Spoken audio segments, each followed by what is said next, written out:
तो मेरे प्यारे बच्चों, आप सभी लोग कैसे आए हो? आप लोग बहुत अच्छे होंगे, अपनी तैयारी अच्छी तरीके से कर रहे होंगे। यहाँ पर देखिए, आपके लिए बेहद इंपॉर्टेंट और बेहद ही महत्वपूर्ण प्रश्न है आपके लिए।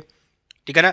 कक्षा 12 रसायन विज्ञान की बात करेंगे, महत्वपूर्ण प्रयोगशाला की विधियां, यानी कि कुछ ऐसी इंपॉर्टेंट विधियां होती हैं जो आपके एग्जाम में एग्जैक्टली पूछी जाती हैं। तो उन प्रयोगशाला विधियों की बात करेंगे और सभी लोग क्या करेंगे, इस वीडियो को शेयर कर देंगे, लाइक कमेंट सब जरूर कर देंगे। साथ ही साथ आप सभी लोग बेल आइकन को जरूर दबा लेंगे। ठीक है ना, सभी लोग बेल आइकन को जरूर दबा लेंगे। यहाँ पर ध्यान दीजिएगा सभी लोग। ठीक है ना, सभी लोग यहाँ पर ध्यान दीजिएगा और यहाँ पर आपके लिए बेहद इंपॉर्टेंट और बेहद ही महत्वपूर्ण है। ठीक है ना, तो सब लोग क्या करेंगे, यहाँ पर वीडियो पर शेयर कर जबरदस्त तरीके से क्या कर देंगे, शेयर कर देंगे। ठीक है ना। तो महत्वपूर्ण प्रयोगशाला विधिया की बात करेंगे, अमोनिया के निर्माण की विधि। पहले हम किसकी बात करेंगे, अमोनिया के निर्माण की विधि की बात करेंगे। आखिरकार हम अमोनिया को कैसे निर्माण कर पाएंगे, ठीक है ना, उसकी बात यहाँ पर करेंगे और अच्छी तरीके से आपको पूरी विधि बताएंगे, आपको लिखने का तरीका बताएंगे, फिगर सहित आपको हम समझाएं, क्योंकि ये अभिक्रियाएं ऐसी हैं जो आपके एग्जाम में एग्जैक्टली पूछी जाती हैं। ठीक है ना। महत्वपूर्ण प्रयोगशाला विधियां की बात करेंगे। ठीक है ना। पहला देखिए क्या है, अमोनिया के निर्माण की प्रयोगशाला विधि। तो अमोनिया के निर्माण की प्रयोगशाला विधि कौन कौन सी है, ध्यान दीजिएगा यहाँ पर। तो पहली विधि ध्यान दीजिएगा, अमोनिया के निर्माण की विधि। प्रयोगशाला में क्या कर रहा है, प्रयोगशाला में गैस जो अमोनिया जो गैस होती है प्रयोगशाला में, अमोनिया गैस अमोनियम क्लोराइड को बुझे हुए चूने के साथ गर्म करके बनाई जाती है। किसके साथ, अमोनियम क्लोराइड के बुझे हुए चूने के साथ गर्म करके बनाई जाती है। जो अमोनिया का निर्माण होता है, पहली आपका अभिक्रिया यही होगी कि जो अमोनिया का निर्माण होगा प्रयोगशाला में क्या करने पर। देखिए, सही महत्वपूर्ण प्रयोगशाला विधियां आपके लिए एक ही वीडियो में आपको सारी चीज़ें मिलेंगी इसमें। ठीक है ना। और 70 नंबर यहाँ से आपको पक्का कर दिया जाएगा। यहाँ पे आपको एसकेएम स्टडी पर मिलेगा। ठीक है ना। चलिए, अब देखिए यहाँ पर अमोनिया के निर्माण की विधि हमने आपको क्या बताया, इसमें प्रयोगशाला में अमोनिया गैस जो होती है अमोनियम क्लोराइड को बुझे हुए चूने के साथ गर्म करके बनाई जाती है। तो बुझा हुआ चूना ध्यान दीजिएगा, यहाँ पर बुझा हुआ चूना 2NH4Cl प्लस CaOH का होल ट्वाइस, ये हमारा क्या होता है, बुझा हुआ चूना होता है। क्या होता है, बुझा हुआ चूना होता है। ठीक है ना। तो यहाँ पर 2NH4Cl ये हमारा क्या है, अमोनियम क्लोराइड, जिसे आप क्या कहते हैं हिंदी में, नौसादर कहते हैं। क्या कहते हैं, नौसादर कहते हैं। ठीक है ना। जब इसको गर्म किया जाता है आपस में मिला करके, तो क्या बनेगा, कैल्शियम क्लोराइड बनेगा।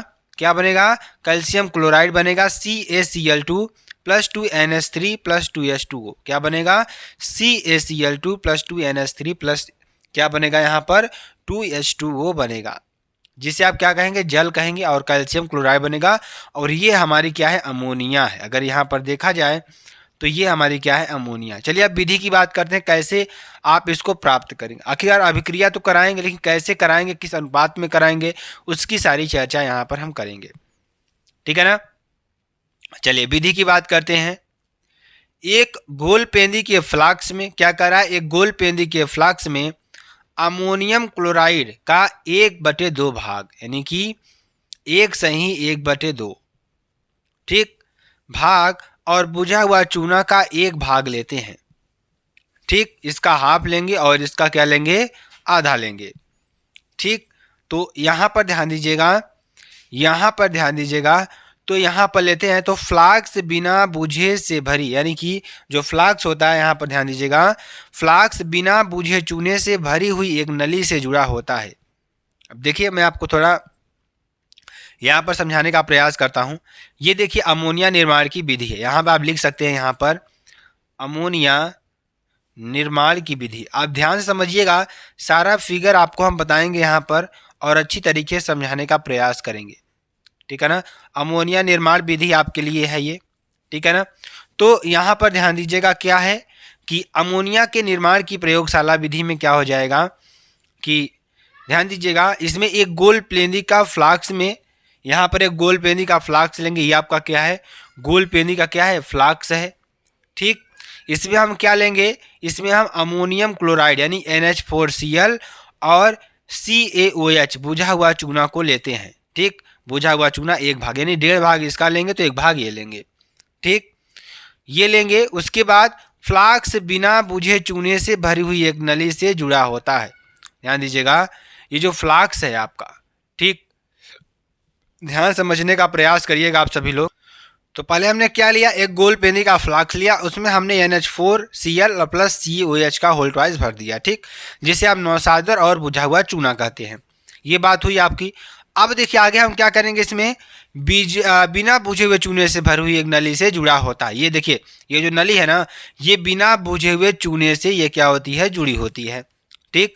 फ्लाक्स को धीरे धीरे गर्म करते हैं। अब हम क्या करते हैं, जो हमारा फ्लाक्स लगा हुआ है ना, इसको हम धीरे धीरे गर्म करेंगे। हमारा जो फ्लाक्स लगा हुआ है ना गोलपेंदी का, इसको हम क्या करेंगे, बर्नर की सहायता से। बर्नर क्या होता है, एक प्रकार का यंत्र होता है, मतलब यंत्र का एक प्रकार का आपका इसमें फ्यूल भरा होता है, जिसको जलाने से हमें उष्मा मिलती है, आग मिलती है, ठीक है ना।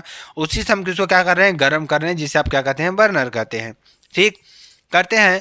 तो अमोनिया गैस और जल वाष्प निकलती है। जब इसमें हम गर्म करेंगे तो अमोनिया गैस निकलेगी प्लस जल वाष्प यहाँ से निकलना शुरू हो जाएगी।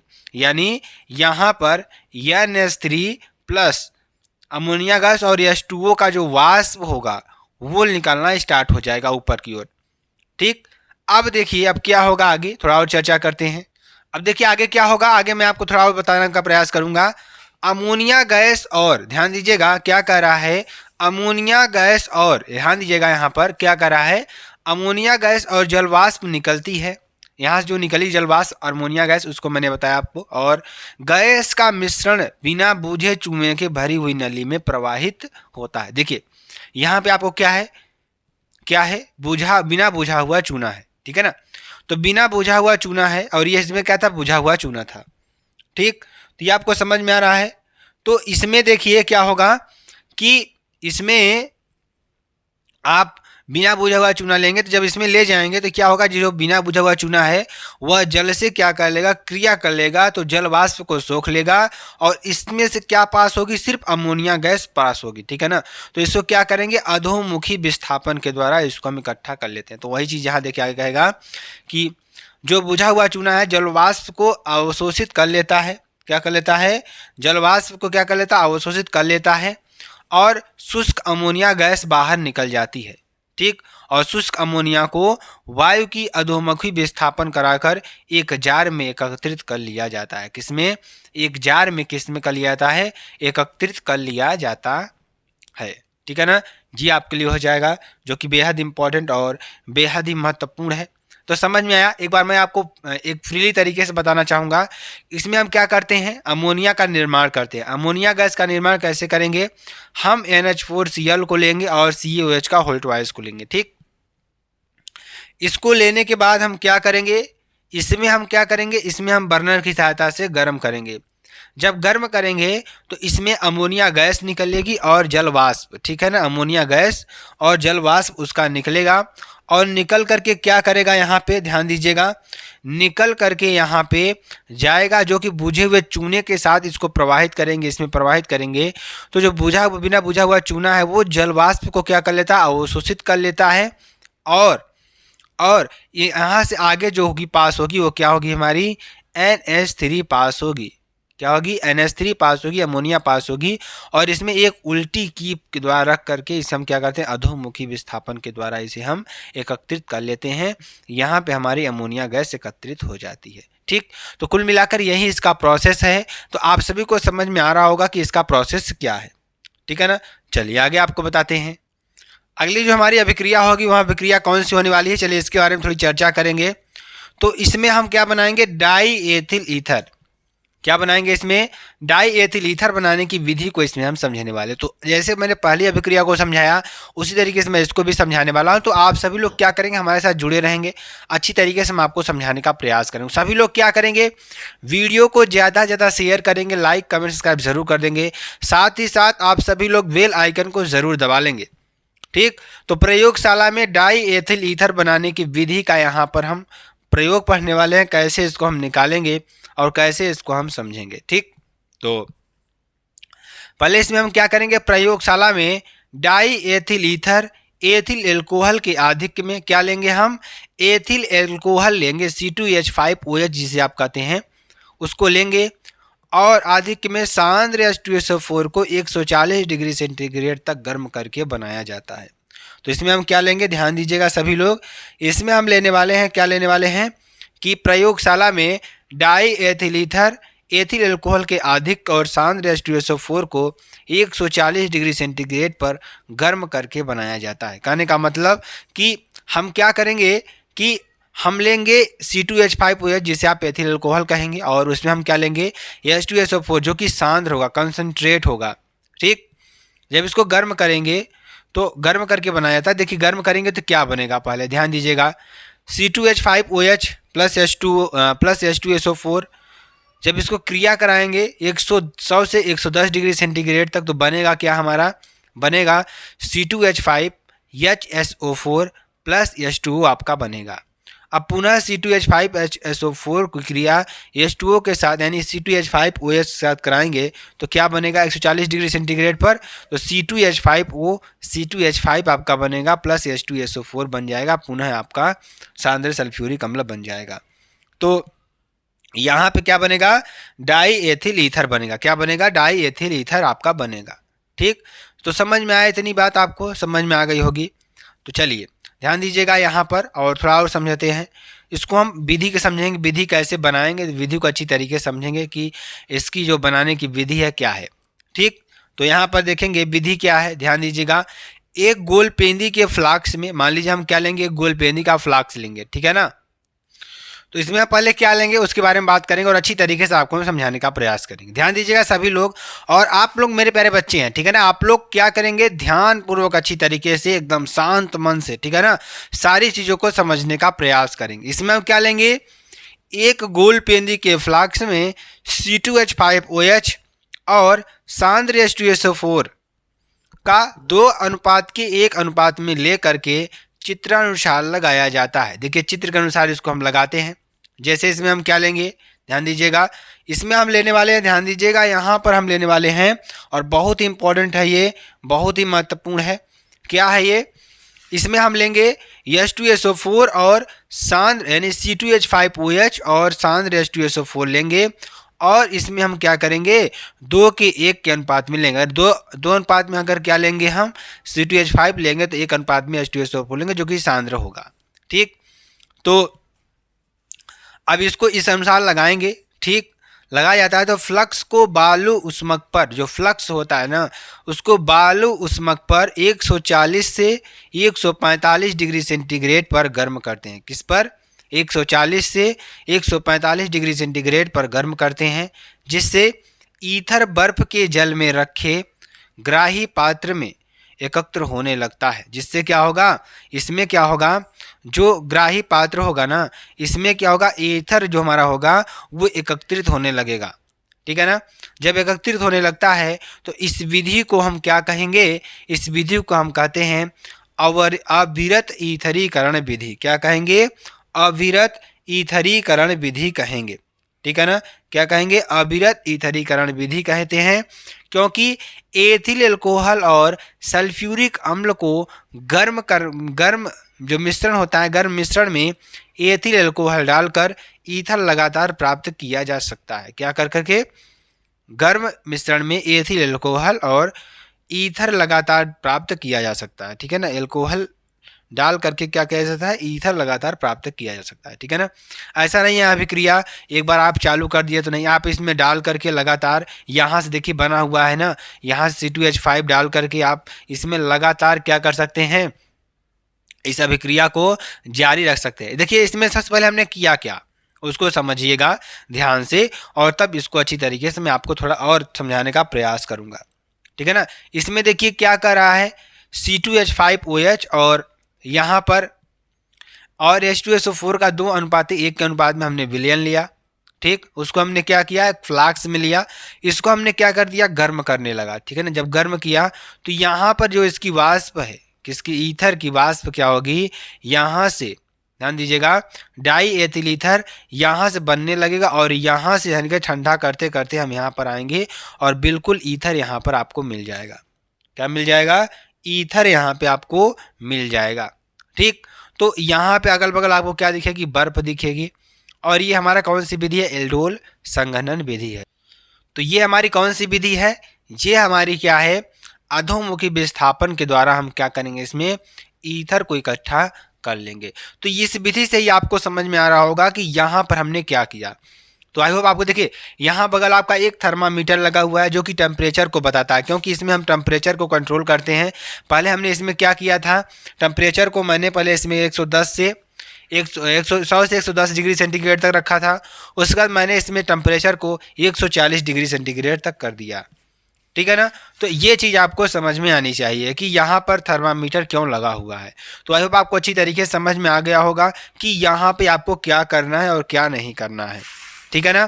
चलिए, और देखिए आपकी ऐसी प्रयोगशालाएं हैं ना जो लगातार हर साल पूछी ही जाती हैं। तो आपको इसको अच्छी तरीके से पढ़ना है। ठीक है ना, अच्छी तरीके से पढ़ना है ताकि आपको इसमें कोई दिक्कत ना हो। ठीक है ना। तो ये चीज़ आपको समझ में आए। फिगर भी आप सभी लोग बना लीजिएगा। इसमें का जो फिगर है, फिगर भी बहुत ही इंपॉर्टेंट और बहुत ही महत्वपूर्ण है। ठीक है ना। चलिए आगे आपको बताते हैं अगली जो आपकी अभिक्रिया होगी, जो कि बेहद इंपॉर्टेंट और बेहद ही महत्वपूर्ण होगी। अगली अभिक्रिया की हम बात करेंगे, एसीटोन अभिक्रिया की बात करेंगे। किसकी अभिक्रिया की बात करेंगे? एसीटोन अभिक्रिया की बात करेंगे। तो एसीटोन अभिक्रिया क्या होती है? ठीक है ना। तो एसीटोन अभिक्रिया क्या होती है, उसकी प्रयोगशाला विधि के बारे में समझेंगे। तो इसमें देखिए क्या करते हैं, प्रयोगशाला में निर्जल क्या लेंगे, निर्जल का मतलब कहता है जिसमें आपका जल ना हो। ठीक है ना। तो प्रयोगशाला में निर्जल कैल्शियम एसीटेट के निर्जल कैल्शियम एसीटेट के शुष्क आसवन से किससे प्रयोगशाला में निर्जल कैल्शियम एसीटेट के शुष्क आसवन से एसीटोन बनाया जाता है। शुष्क आसवन मतलब उसको ड्राई करके क्या करते हैं हम, इसमें हम बनाते हैं क्या, यहाँ पे हम बनाते हैं मेरे प्यारे बच्चा लोग, सभी लोग, यहाँ पर एसीटोन बनाया जाता है। ठीक, अब ध्यान से देखिएगा इसमें हम करेंगे क्या। देखिए CH3 COO का होल ट्वाइस Ca, ये इसे क्या कहेंगे हम, कैल्शियम एसीटेट का फार्मूला क्या था, सभी लोग लिख लीजिए CH3 COO का होल ट्वाइस Ca, जिसमें शुष्क आसवन करते हैं और यहाँ से बनेगा क्या, CHCO CH3, जिसे आप क्या कहेंगे, एसीटोन कहेंगे, प्लस CaCO3 बनेगा, जिसे आप क्या कहेंगे, कैल्शियम एसीटेट से बनेगा। इसका हम शुष्क आसवन करेंगे तो क्या बनेगा, यहाँ पर एसीटोन बनने वाला है। ठीक है ना। तो चलिए ध्यान दीजिएगा, इसकी विधि की बात करेंगे। विधि में ध्यान दीजिएगा, विधि में क्या क्या होगा। तो धातु या कांच के रिटार्ड में, रिटार्ड का एक प्रकार का बर्तन ही होता है। ठीक है ना, एक प्रकार का बर्तन ही होता है जो कि आपके लिए बेहद इंपॉर्टेंट होता है और बहुत ही महत्वपूर्ण होता है। ठीक है ना, ये आपके लिए हो जाएगा। ठीक है, रिटार्ड क्या होता है, एक प्रकार का बर्तन ही होता है। ठीक है ना, इसमें हम क्या करते हैं, कैल्शियम एसीटेट, निर्जल कैल्शियम एसीटेट, हम क्या लेंगे इसमें, निर्जल कैल्शियम एसीटेट, यानी कि CH3 COO का होल ट्वाइस Ca, ये क्या होता है हमारा, निर्जल कैल्शियम एसीटेट होता है। ठीक है ना। तो यहाँ पर ध्यान दीजिएगा सभी लोग, ये हमारा कहता है निर्जल कैल्शियम एसीटेट होता है। ठीक, इसमें हम क्या लेंगे, चित्र के अनुसार व्यवस्थित कर लेते हैं। इस चित्र के अनुसार देखिए आपको, इसको हम क्या कर लेंगे, व्यवस्थित कर लेंगे इस तरीके से। ठीक है ना। और व्यवस्थित करने पर हम क्या करते हैं, रिटार्ड को गर्म करने पर, अभी जो रिटार्ड आपका जो बर्तन है इसको हम क्या करेंगे, गर्म करेंगे। जब गर्म करेंगे तो एसीटोन की वाष्प बनती है। इसमें क्या बनेंगे, एसीटोन की वाष्प बनती है। ठीक, जब एसीटोन की वाष्प बनेगी तो ग्राही में एकत्र हो जाता है। ये धीरे धीरे क्या करके यहाँ पर एसीटोन क्या होता है, एकत्रित हो जाती है। ठीक, और यह एसीटोन अशुद्ध होता है। जब यह क्या होता है, अशुद्ध होता है तो इसमें क्या करते हैं हम, संतृप्त NaHSO3 विलयन के साथ मिलाकर, किसके साथ, संतृप्त NaHSO3 विलयन के साथ मिलाकर हिलाने के बाद 4 से 5 घंटे के लिए रख दिया जाता है, जिससे एसीटोन सोडियम बाइसल्फाइड ये क्रिस्टल बनते हैं। और इन क्रिस्टलों को पृथक करके इनमें Na2CO2 मिला करके मिश्रण का आसवन करने पर शुद्ध एसीटोन प्राप्त होता है। ध्यान दीजिएगा, इसमें हम क्या करेंगे, ध्यान दीजिएगा यहाँ पर, जब इसको हम गर्म करेंगे बर्नर की सहायता से तो क्या होगा, इसमें होगा ये कि इसमें क्या होगा, एसीटोन की वाष्प बनने लगती है। ठीक। इसमें क्या होगा, एसीटोन की वाष्प बनने लगेगी। जब एसीटोन की वाष्प बनती है ना, तो इसमें क्या होता है, इसमें क्या होता है कि वो क्या होती है, अशुद्ध होती है। जब अशुद्ध होती है तो यहाँ पर ध्यान दीजिएगा, यहाँ पर हम क्या करते हैं, NaHSO3 के विलयन में मिलाकर हिलाने के बाद इसमें हम क्या करेंगे, 4 से 5 घंटे के बाद छोड़ देंगे, तो इसमें शुद्ध एसीटोन क्या होगी, यहाँ पर बाहर निकल आएगी। ठीक, समझ में आया? इतना आपको फिगर बना लेना, अच्छी तरीके से समझ लेना है। इसमें बहुत ज़्यादा कुछ है नहीं, आपको समझ में आ रहा होगा कि ये सारी चीज़ें क्या हो रही हैं। ठीक है ना? तो चलिए ध्यान दीजिएगा, ये आपको समझ में आ गया होगा। तो यहाँ पर वही चीज़ कह रहा है कि एसीटोन प्राप्त होता है। ठीक है ना? मिलाकर रख दिया जाता है तो क्या होता है, एसीटोन प्राप्त होता है। ठीक, चलिए आगे आपको बताते हैं।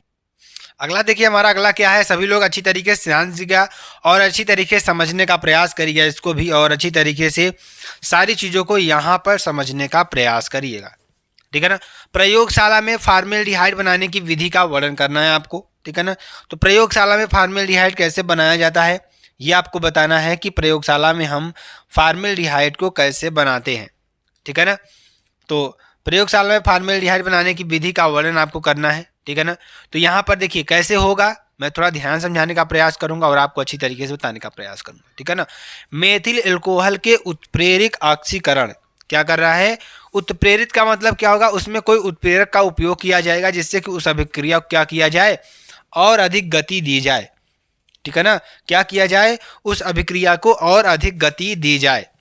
ठीक, तो मेथिल अल्कोहल के उत्प्रेरित ऑक्सीकरण द्वारा, क्या करने द्वारा, उत्प्रेरित ऑक्सीकरण द्वारा प्रयोगशाला में फॉर्मेल्डिहाइड, जो हमारा फॉर्मेल्डिहाइड होता है, HCHO बनाया जाता है। ठीक, तो ध्यान दीजिएगा यहाँ पर CH3OH 2CH3OH प्लस 2 ने आपका क्या होता है, नवजात ऑक्सीजन होता है। ठीक, क्या होता है आपका, ये नवजात ऑक्सीजन होता है। ठीक है ना? तो यहाँ पे ध्यान दीजिएगा क्या हो जाएगा, नवजात ऑक्सीजन हो जाएगा। ठीक है ना? जो कि आपके लिए बेहद इंपॉर्टेंट और बेहद ही महत्वपूर्ण है। ठीक है ना? तो सभी लोग ध्यान दीजिएगा और अच्छी तरीके से समझने का प्रयास करिएगा। यहाँ पर किसका उपयोग कर रहे हैं हम, नवजात ऑक्सीजन का उपयोग कर रहे हैं। ठीक है ना? तो नवजात ऑक्सीजन में क्या होगा, यहाँ पर आपके लिए ध्यान दीजिएगा, 2CH3OH प्लस 2 नवजात ऑक्सीजन प्लेटिनम उत्प्रेरक की उपस्थिति जब क्रिया करेगा 250 से 300 डिग्री सेंटीग्रेड तक और Cu चूर्ण की उपस्थिति में, तो क्या बनाएगा, 2CHO बनाएगा प्लस 2H2O बनाएगा। क्या बनाएगा, 2H2O आपका बनाएगा। तो ये आपकी अभिक्रिया हो गई। ठीक, अब मैं थोड़ा विधि आपको बता देता हूँ कैसे आपको यहाँ पर निर्माण करना है इसको। ठीक है ना? सबसे पहले क्या लेंगे, एक फ्लास्क में मेथिल अल्कोहल लेकर वायु भेजने के लिए तथा वाष्प निकालने के लिए 2 नलियां लगाई जाती हैं। ठीक, तो यहाँ पर ध्यान दीजिएगा, हम क्या लेंगे, एक यहाँ पर लेंगे, एक फ्लास्क लेंगे। इस फ्लास्क से हम क्या करेंगे, CH3OH भरेंगे और इसमें जल ऊष्मक की सहायता से इसको हम क्या करेंगे, गर्म करेंगे। जब गर्म करेंगे तो यहाँ पर क्या होगा, वायु निकालने के लिए हम एक वायु ऊष्मक लगाए, वायु वाला लगा रहेंगे, क्या लगा रहेंगे, वायु नली लगाए रहेंगे। ठीक, और यहाँ से क्या होगी, यहाँ से ध्यान दीजिएगा, प्लेटिनम युक्त एस्बेस्टास से भरी एक नली में जोड़ दिया जाता है। तो 2 नलियाँ आपको यहाँ से दिखेंगी निकली हुई, एक को हम वायु में छोड़ देंगे और एक को हम क्या करेंगे, यहाँ प्लेटिनम एस्बेस्टास, किस पर, प्लेटिनम एस्बेस्टास की जो एस्बेस्टास पर क्या करेंगे हम, क्या किया जाता है, भरी एक नली से जोड़ दिया जाता है, जिसमें एक अन्य नली जल भरे चूसण पंप युक्त फ्लास्क में लगा दी जाती है। ठीक, इसमें क्या होगा, ये जल को चूसने का कार्य करेगा। ये पंप आपको जो दिख रहा है ना, ये पंप क्या करेगा, जल को चूसने का कार्य करेगा, जल को वहां से निकालने का कार्य करेगा। ठीक, और मेथिल अल्कोहल तथा एथिल युक्त एस्बेस्टास को गर्म करने के लिए 2 अलग अलग बर्नर लगा दिए जाते हैं। क्या कर दिए जाते हैं, 2 अलग अलग बर्नर आपके लगा दिए। क्या अलग करने के लिए, इसके फ्लास्क में लगा दी जाती है मेथिल अल्कोहल तथा प्लेटिनम युक्त एस्बेस्टास को गर्म करने के लिए। इसमें जो मेथिल अल्कोहल आपकी आई हुई है, और मेथिल अल्कोहल को गर्म करने के लिए अलग बर्नर, और जो हमारी एस्बेस्टास है प्लेटिनम को, इसको गर्म करने के लिए अलग हम बर्नर का उपयोग करते हैं। ठीक, तो इसमें क्या होगा, अलग अलग बर्नर का उपयोग करते हैं। ठीक है ना? उसके बाद जैसे इसमें क्या होगा, प्लेटिनम युक्त एस्बेस्टास से भरी नली को लाल तप्त होने तक गर्म करके चूसण पंप द्वारा फ्लास्क की वायु निकाल देते हैं। ठीक। और मेथिल एल्कोहल युक्त फ्लास्क में वायु प्रवाहित करने से 250 डिग्री सेंटीग्रेड ताप पर गर्म करने पर CH3OH और प्लेटिनम के संपर्क में आता है और फॉर्मेल्डिहाइड गैस बनती है। ठीक। तो क्या होता है यहाँ पर, जो प्लेटिनम होता है उत्प्रेरक का कार्य करता है, इसमें क्या होता है, जल को निकाल लिया जाता है, और जो मेथिल अल्कोहल होता है फ्लास्क में वायु प्रवाहित करने से और 250 डिग्री सेंटीग्रेड ताप पर गर्म करने पर CH3OH और PT के संपर्क में आता है और फॉर्मेल्डिहाइड गैस बनती है। यहाँ से क्या बनेगी, आपको फॉर्मेल्डिहाइड गैस बनती हुई नजर आएगी। तो मेरे प्यारे बच्चा लोग, यहाँ पर आपके लिए ये सारा क्या था, फिगर ही था। तो प्रयोगशाला, कुछ प्रयोगशालाएं हैं जो आपके एग्जाम में जरूर पूछी जाती हैं। अगर आपको वीडियो पसंद आती है, आप चैनल को लाइक शेयर कमेंट सब्सक्राइब जरूर कर सकते हैं। फिर मिलते हैं नेक्स्ट वीडियो में नए टॉपिक के साथ। तब तक के लिए मेरे प्यारे बच्चों, जय हिंद जय भारत।